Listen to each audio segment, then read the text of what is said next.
She sat alone on the familiar park bench.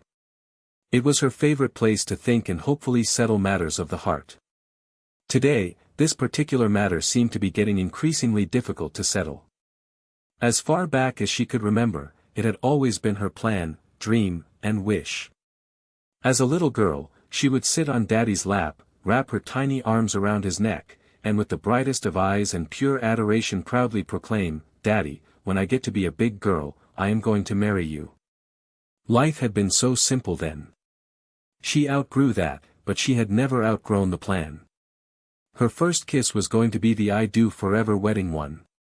Time passed. She had thoroughly enjoyed her high school years. Plenty of opportunities presented themselves to test the plan. But she had stood strong and carefully guarded her heart. It was the best design for her life.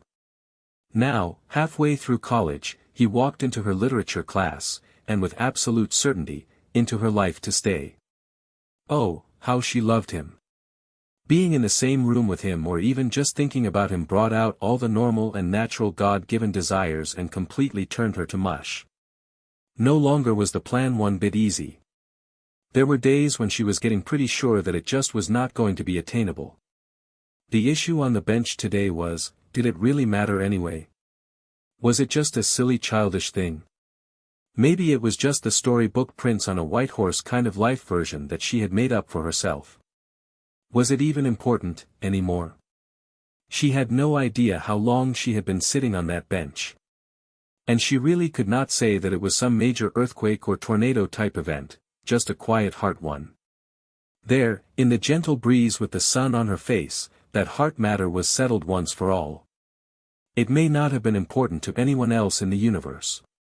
They could all say she was crazy, old-fashioned, and needed to start living in the real world. It did not matter about any of that.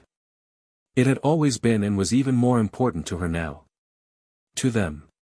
That first kiss on their wedding day was going to be her special gift to him. One that only she could give. One that came with a whole heart ribbon and card that in her mind said, "Saved just for you, my love." The day finally came. Some usual glitches, but her one-word description of her wedding day was perfect. The pastor said, "I now pronounce you husband and wife. You may kiss your bride." And he did. And she presented that saved special precious gift. So began a lifetime of kisses. To say that they were all wonderful sounds much like a tiring over-exaggeration of romance. But, again, to her that is exactly what they were. Oh, there were lots and lots of the obvious, usual, and expected variety. Incredible honeymoon. Anniversaries. Date nights. A million leaving for work and honey, I am home ones. Predictable. But tonight, she was most remembering a different variety. Unexpected and unpredictable. The law.